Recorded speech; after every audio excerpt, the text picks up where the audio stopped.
Olá pessoal, tudo bem? Então, estamos de volta para dar continuidade e fechar essa parte que se refere à literatura produzida no período clássico da época de Cícero. Então, a gente vai falar agora sobre a poesia desse momento, que tem como grande representante Caio Valério Catulo, um grande poeta, morreu muito jovem, infelizmente, mas com uma produção muito significativa, muito traduzida e muito popular em sua época, certo? Então, ele nasceu em Verona, Gaius Valerius Catullus, em 87 a.C. e morreu em 58 a.C., ou seja, morreu com 29 anos, muito jovem apenas. Ele escreveu apenas um livro, que reunia a sua poesia completa, né? E que chegou praticamente na íntegra até nós. Bom, ele deveria pertencer a uma família rica, né, da nobreza de uma gens Valéria romana, e sabe-se que seu pai tinha uma vila, né, uma residência no campo em Sírmio, e tinha relações de amizade com Júlio César. Essa família tinha relação de amizade com Júlio César e ele mesmo, né, tinha familiaridade com o grande general. Em Roma, Catulo se ligou a um círculo de poetas com ideais estéticos semelhantes, né? Cícero, muito pejorativamente, chamava esse grupo de poetae novi, ou em grego neoteroi, que eram poetas que tinham uma perspectiva diferente, né? Adotavam um estilo, uma estética diferente da poesia até então muito conhecida e muito apreciada em Roma.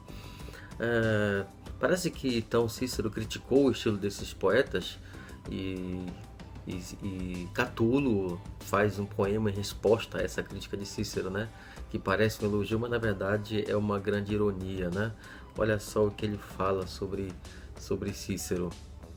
Ó tu, mais loquaz dos filhos de Rômulo, de quantos são e quantos foram, Cícero, e de quantos hão de ser no futuro. Um muito obrigado te diz Catulo, o pior dentre todos os poetas, tanto o pior de todos os poetas, quanto tu, o melhor dos defensores. Então, em latim, patronos, né? Protetores. Então, é uma temática também de Catulo no seu grupo de poemas, do tipo circunstancial, né? Uma espécie de invectiva, uma personalidade. E aqui parece um elogio, mas na verdade é uma crítica, né? Ainda mais sabendo-se que Cícero talvez tenha sido um dos amantes de Cláudia. Lembra de Cláudia? Aquela irmã de Cláudio, que foi inimigo mortal de Cícero? Pois é. Coincidentemente, há uma certa tradição de pensar que Cícero talvez tenha sido uma das amantes dessa mulher, né? Essa aristocrata rica e aparentemente muito bela, Cláudia, que foi também amante de Catulo, né? Lembra quando eu falei sobre a história de Célio, né? Eu mencionei que Cláudia teria terminado sua relação com Catulo e iniciado uma relação com Célio. Muito bem, quem eram esses poetas Novi, esses poetas jovens, né? Esse Novi, jovens, era um ciclo de poetas bastante jovens, aqui nos conta, né? E que se surgiram num contexto em Roma, onde havia laços estreitos laços com o mundo helênico, né? Algo que já acontecia antes, é verdade, né? Só que na época de Catulo, nesse período clássico, né, as conquistas estrangeiras e o aumento do comércio haviam trazido uma onda de helenização aos romanos educados, o suficiente para apreciá-las. Ou seja, com o enriquecimento de Roma havia uma certa elite, né, culta, que poderia apreciar a riqueza e a complexidade dos poemas gregos, né? Entre eles estava a poetisa Safo, da qual já vou falar daqui a pouquinho. Enfim, havia ciclos, né, de cultura, de poetas, uma espécie de círculo cultural. Havia vários, na verdade. E um deles pertencia justamente a Catulo, a esse ciclo dos poetas novi, ou neoteroi, né, que representavam e disseminavam uma certa vertente da poesia grega. Então, essa, digamos, juventude de poetas desse período, né, era uma juventude inquieta e meio que vanguardista, pois eles tinham desenvolvido com a cultura helenisticamente uma certa aversão a certos costumes tradicionais romanos. Eles procuravam inovar a poesia romana e inseriram temas que não eram comuns até então, né? Como por exemplo uma poesia mais sentimentalista, mais voltada para a descrição, para a expressão sentimental do amor e até mesmo da derrota amorosa, como a gente vai ver com Catulo, certo? Esses Neótero eram, no entanto, uma ninhada relativamente pequena de conhecidos, na sua maioria amigos, era um grupo restrito, né? A maioria, como Catulo, veio da Gália Cisalpina e assim não foram completamente romanizados, permitindo talvez uma maior receptividade aos modos de pensamento não romanos. Ou seja, Catulo não tinha nascido em Roma, né? Era do norte da Itália, né? Já perto da Gália Cisalpina. Portanto, ele não tinha aqueles valores bastante incutidos, os valores romanos, e daí talvez fosse mais fácil ao chegar em Roma e pertencer a esse ciclo de questioná-los, certo? Bom, os neóteroi olharam para a poesia helenística como uma inspiração, particularmente para a escola alexandrina, como exemplificado por Calímaco, que era um poeta grego. Calímaco havia se contraposto a Homero, tanto em conteúdo quanto ao estilo, né? Até então, lembre que a grande referência, o grande modelo de poesia, e de tudo, aliás, era a poesia homérica. Então, Calímaco preferia construções mais curtas e leves a grandes épicos. Por isso, os poetas também protestaram contra as obras latinas tradicionais, aquelas que buscavam uma poesia mais grandiloquente, épica, que representava valores mais tradicionais, né? Eles se opuseram a isso. E vai surgir um novo tipo de poesia com Catulo, né? Pelo menos nesse momento, com esse grupo de poetas. O centro da poesia amorosa de Catulo seria seu desejo insaciável pela sua amada Lésbia, né? Dos seus poemas existe um grupo, né, que ele dedica a Lésbia. Lésbia é o cognome utilizado por Catulo para se referir à sua amada. Quem seria essa amada na vida real? Ao que nos consta, o que tudo indica, era justamente Clódia. Lésbia é o cognome para Clódia. Isso é o que a tradição literária, né, vem sustentando, né? É claro que isso não é 100% certeza, mas ao que tudo indica, a grande musa inspiradora de Catulo, presente em muitos dos seus poemas, era Lésbia, que na verdade era cognome para Clódia. A gente vai falar um pouquinho mais sobre isso daqui a pouco no próximo vídeo. Enfim, seria então essa musa inspiradora a Clódia, né? A trajetória do amor de Catulo por essa mulher perpassa momentos variados, de feliz paixão, dor pela repulsa, até a degradação moral da mulher amada pelas palavras de Catulo, obviamente. Ao contrário da poesia helenística, que trata do amor como um assunto leve, a poesia de Catulo revela um desejo ardente, sem fim para com a amada, Lésbia, resultando no sofrimento quando ela o rejeita e o trai, né? Obviamente, quando eu falo da poesia helenística, eu me refiro àquela poesia mais tradicional helenística, e não aquela de Calímaco, ou por exemplo de Safo, de Lesbos, que serão grande inspiração para os neóteros, particularmente Catulo, né? Não temos notícia de outros poetas, de obras que tenham permanecido até os nossos dias. Catulo é o grande representante desse movimento. E aqui convém falar um pouco sobre um desses grandes modelos poéticos de Catulo, que foi Safo de Lesbos, que foi uma grande poetisa grega que nasceu em 620 e morreu em 570 a.C., uma poetisa lírica cuja obra era muito popular na Grécia, foi homenageada inclusive com estátuas, né, por figuras como Platão, inclusive. Muito pouco se sabe sobre a vida de Safo, mas se sabe que havia 9 volumes de sua obra, que era uma obra, portanto, muito abrangente, né?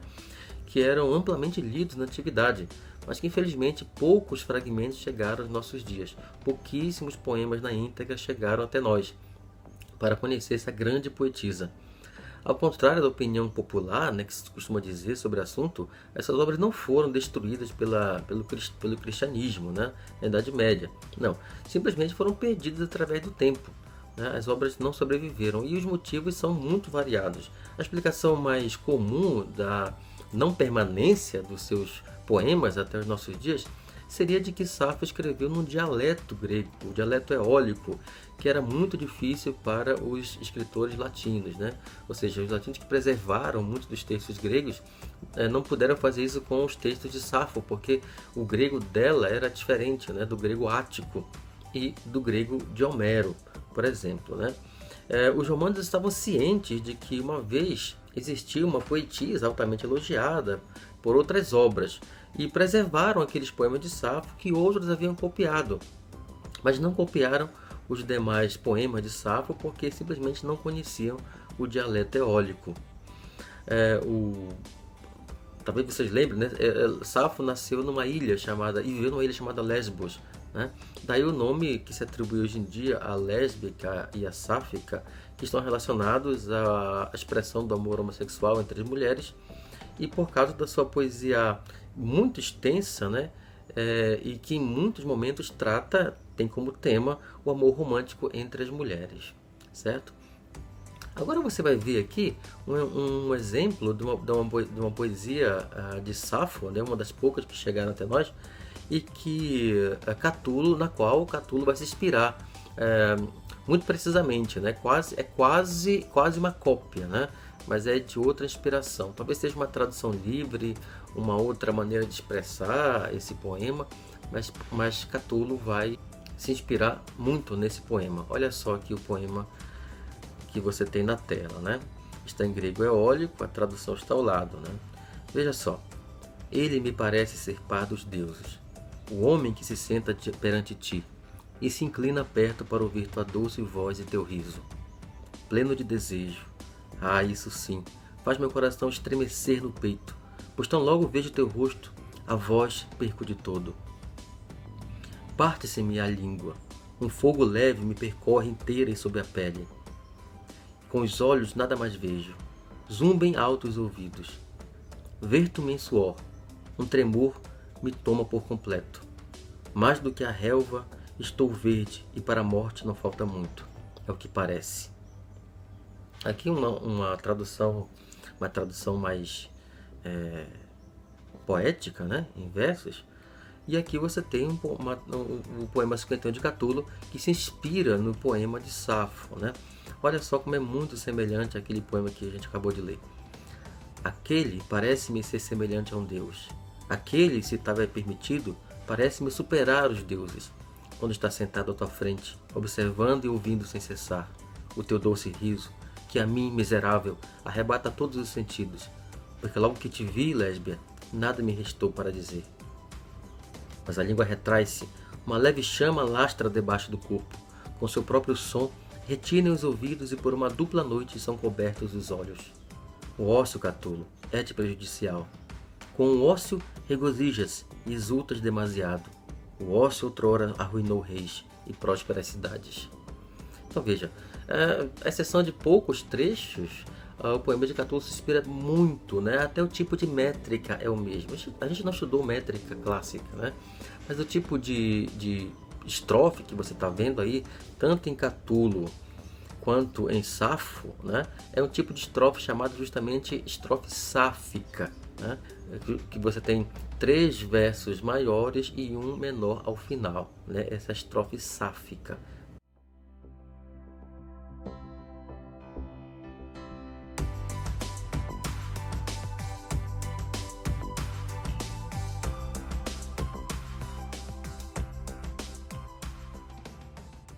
Né? A gente não vai entrar em detalhes exatamente da métrica, né? Porque a gente não estudou isso, mas é para você verificar como Catulo se inspirou e até manteve o tipo de estrofe, né? O tipo de métrica usada por Safo, né?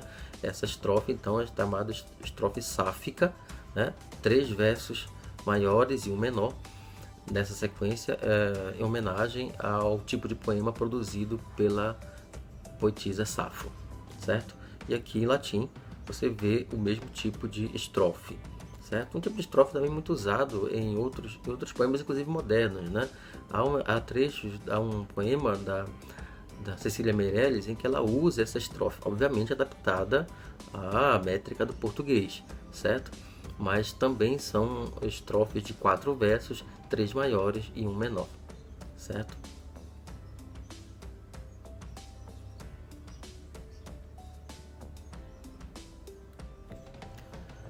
Catulo sobressai-se entre os poetas novos. O ideal literário desse grupo de artistas se inspira substancialmente nos poetas alexandrinos, como eu falei, do século II a 3 a.C. E as principais características podem ser assim elencadas em relação ao tipo de poema produzido pelos neóteroi, os poetas Inoue. Em primeiro lugar, repúdio à poesia épica, em geral poesia solene, ornada, prolixa. A poesia dos neóteroi era mais simples.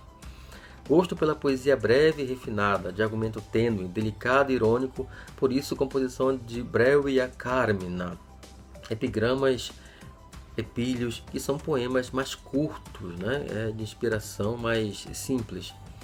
Em terceiro lugar, a tendência a expressar diretamente ou sob o véu da narrativa mitológica os próprios sentimentos, especialmente os amorosos, coisa que não era comum entre os romanos, né? De expressar sentimentos na poesia, não dessa maneira arrebatada como aconteceu com Catulo. 4. A exposição da erudição e cuidado meticuloso com a métrica e com a elocução. Eram simples, mas não quer dizer que não havia métrica. Aliás, é bom lembrar, todo e qualquer poema da antiguidade era assim metrificado, certo? A separação entre métrica e poesia só vai acontecer muito tempo depois, já na Idade Média. 5. Enquanto a poesia arcaica observava principalmente os grandes modelos da poesia grega clássica, os neóteros introduziram definitivamente em Roma o culto da poesia helênica, ou seja, a poesia que não era exatamente produzida no centro, no coração da Grécia, como por exemplo Atenas, as principais cidades-estados daquele período do século de ouro, que é o século V a.C. na Grécia, né? Mas sim do mundo helênico, especificamente os alexandrinos, que ficavam em Alexandria, no Egito, né? Que falava grego graças às conquistas de Alexandre no século III, certo? 6. Gosto para o que era conciso, pontual, sóbrio e, por conseguinte, repúdio aos efeitos linguísticos vistosos e rebuscados. É o correspondente na poesia ao aticismo na prosa artística. Lembra que eu falei do aticismo, que era uma corrente literária, né, de estilo que na oratória propugnava um estilo mais simples, não tão ornamentado, não tão grandiloquente, ornado, como era, por exemplo, o estilo de Cícero, que foi taxado de asianista. A gente já falou sobre isso. Não por acaso, né, isso na retórica, né, Licínio Calvo Bruto, um poeta novo e amigo de Catulo, que também era amigo de Cícero, em sua atividade de orador, foi um dos principais representantes do aticismo, na oratória, obviamente, né? Em sétimo lugar, gosto pela palavra antiga, rara, bem escolhida, como uma joia preciosa colocada em área moderna, né? Precisão vocabular, muito bem distribuído. A poesia era muito bem ornamentada, digamos, construída, lapidada, né? Embora sem aquele rebuscamento formal da poesia épica, por exemplo. Hedonismo. Inspirado por sua pouca idade, não por uma escolha filosófica epicurista determinada. O caráter do grupo dos neóteros foi o da espontaneidade e do vigor tipicamente latinos, né? Ainda assim, apesar de grande inspiração helênica, obviamente havia aquele lado mais espontâneo, mais vigoroso, que também é muito característico, digamos, da cultura, né? da veia, da cor romana, certo? Então há esse equilíbrio na poesia dos neóteros, certo? Os poemas de Catulo. Então, chegou até nós 116 poemas que foram reunidos nos Caio Valério Catulo e Liber, né? livro de poesia de Caio Valério Catulo. E são reunidos nesse livro todos os seus poemas que nós conhecemos, né? São sempre poemas, podem ser poemas mais curtos, outros mais longos, de assunto amoroso, sob forma de nugae. A maioria dos poemas de Catulo são nugae. É um termo latino que quer dizer brincadeira, coisa sem importância, simples, né? Porque os seus temas são mais adolescentes. Os temas da poesia amorosa de Catulo são brincadeiras de amor, né? E o termo nugae representa essa ideia de que é mais jocoso, é mais simples, é mais espontâneo. São jogos, são situações prosaicas do relacionamento amoroso. Então, é um tema que aparece em muitos dos seus poemas, mesmo aqueles mais circunstanciais, certo? A gente costuma organizar os poemas de Catulo em 3 grupos.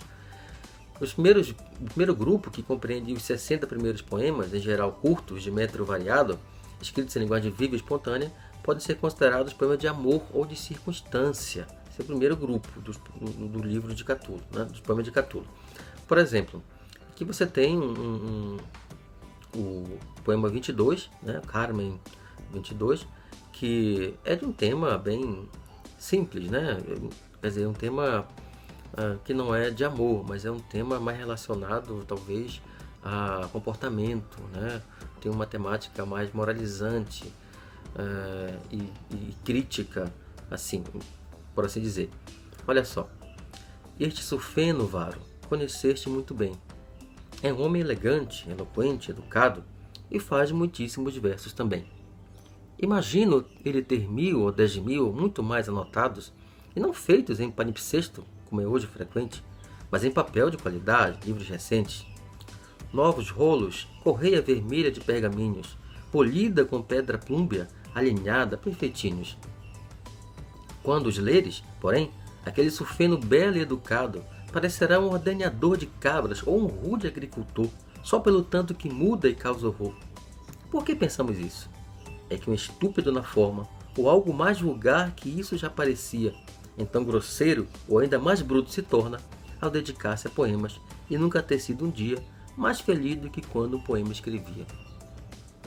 Até aí, né, você tem uma crítica a um certo Sufeno que tinha muitos livros de poesias muito bem feitos, com capa bonita, né?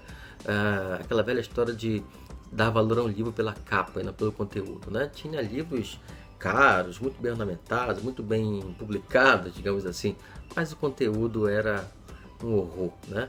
Cthulhu faz uma analogia, né? Compara os poemas dele a de um modo até um tanto preconceituoso, ao de um ordenador de cabras.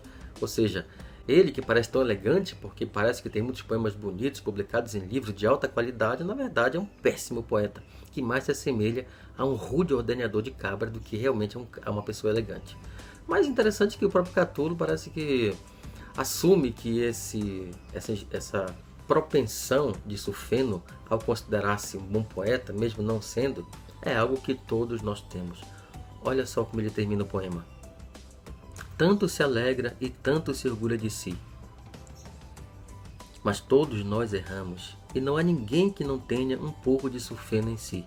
A cada um foi concedida uma pecha, mas não vemos o alforje em que se encontra a flecha. Ou seja, nós todos somos um pouco como Sufeno, né?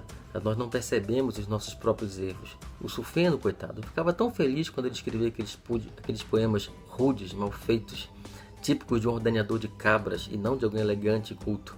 Mas ele ficava feliz. Ele achava que estava arrasando na poesia dele.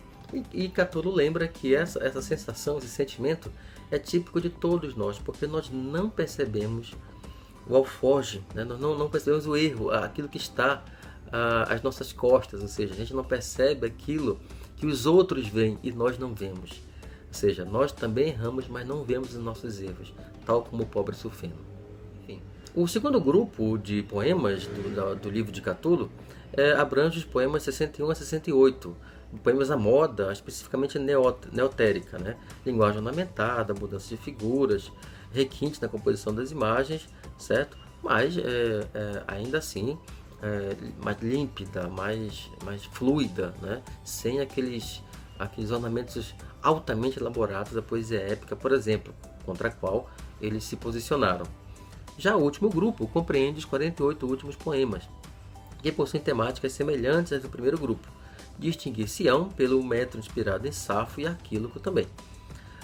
A poesia de Cthulhu, por muito tempo, algumas poesias ficaram até proibidas de serem traduzidas ou veiculadas, porque tinham um teor altamente, extremamente erótico e imoral, como, por exemplo, os que você vai ver agora. Então, alerta aí, para maior de 18 anos, tá? Os poemas que você vai ver agora são altamente licenciosos, certo? E até pornográficos. Então, quem tem aí um coração mais sensível, né? Tem um pouco mais de puritanismo, pode pular alguns minutos do vídeo, tá certo?